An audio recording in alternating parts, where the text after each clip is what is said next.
Gente querida, bom dia para vocês.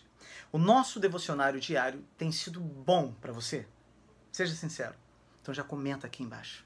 Eu quero muito saber, tá bom? Isso é muito importante para mim. Antes de qualquer coisa, eu peço que você assista ao nosso vídeo de estudo, caso você ainda não tenha feito isso, tá? O link está na descrição desse vídeo aqui. É só clicar e assistir. Faça isso o quanto antes, porque vai ser importante para que você possa compreender tudo que nós temos tratado ao longo da semana aqui. Hoje falaremos sobre como o culto cristão foi influenciado após a conversão de Constantino. Até a época de Constantino, o culto cristão ele tinha sido relativamente simples. No princípio, os cristãos se reuniam para adorar em casas particulares. Depois começaram a se reunir também em cemitérios, como as catacumbas romanas. A igreja mais antiga descoberta até agora é a de Dura Europos, que não passa de uma pequena habitação decorada somente com algumas pinturas murais de caráter quase primitivo. Mas depois da conversão de Constantino, o culto cristão sofreu algumas influências. Igrejas começaram a ser construídas em toda parte, e o protocolo imperial começou a fazer parte do culto também. O incenso, que até então tinha sido sinal do culto ao imperador, apareceu nas igrejas cristãs. Os ministros que oficiavam no culto começaram a usar vestimentas ricamente ornamentadas durante o culto, em sinal de respeito.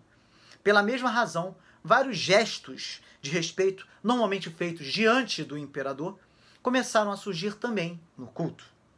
Além disso, apareceu o costume de iniciar-se o culto com uma procissão. Para dar mais destaque a esta procissão, surgiram os coros, com o resultado a longo prazo de que a congregação participava cada vez menos do culto. No entanto, o problema mais grave foi que, como desde o século II os cristãos tinham se acostumado a comemorar o aniversário da morte de um mártir, celebrando a ceia no lugar onde ele havia sido enterrado, muitas igrejas foram construídas nesses lugares.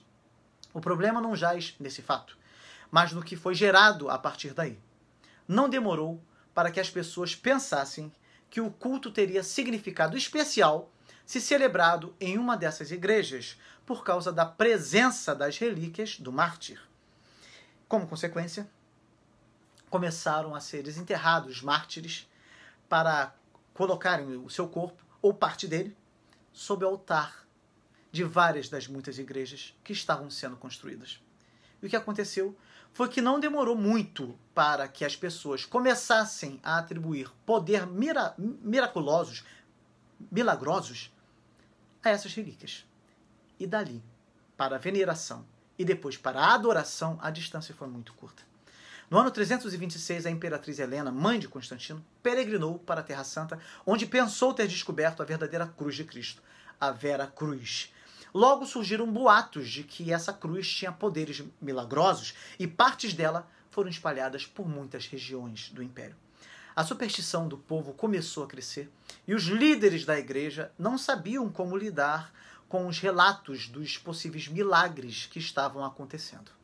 Assim, por exemplo, houve pastores que tentaram explicar à sua congregação que não era necessário ir à Terra Santa para ser cristão, ou que não devia haver exagero no respeito devido aos mártires e à Virgem Maria.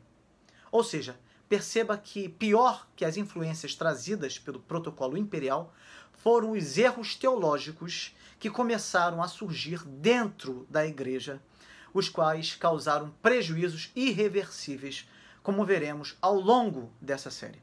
A superstição tomou conta da igreja e, com o passar do tempo, Deus deixou de ser o único a receber a adoração do seu povo.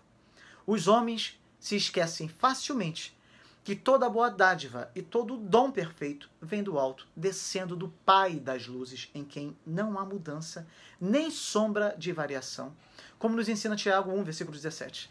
Não há nada no homem que seja digno de louvor, se Deus nele não operar.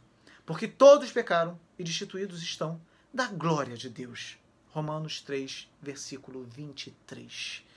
O que significa destituídos da glória de Deus. É isso mesmo. O que você acha que isso significa? John Piper nos dá uma resposta muito precisa. destituídos da glória, significa que nenhum de nós confiou e estimou a Deus da maneira que deveríamos. Nós não ficamos satisfeitos com a sua grandeza e não andamos em seus caminhos. Temos buscado nossa satisfação em outras coisas e as tratamos como mais valiosas do que Deus, e isso é a essência da idolatria. Romanos 1, versículo 21 a 23 fala isso.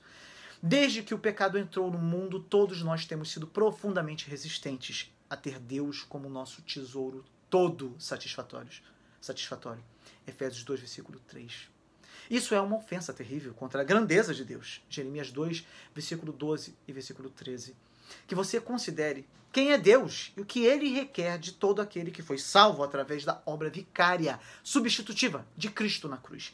Cristo morreu a morte de cada cristão para que eles vivam para a glória do Pai. O que você pensa sobre tudo o que foi dito aqui? Eu quero muito saber. Deixe o seu comentário, tá bom? Deixe o seu like e compartilhe esse vídeo com os seus contatos e grupos de WhatsApp também. Até amanhã.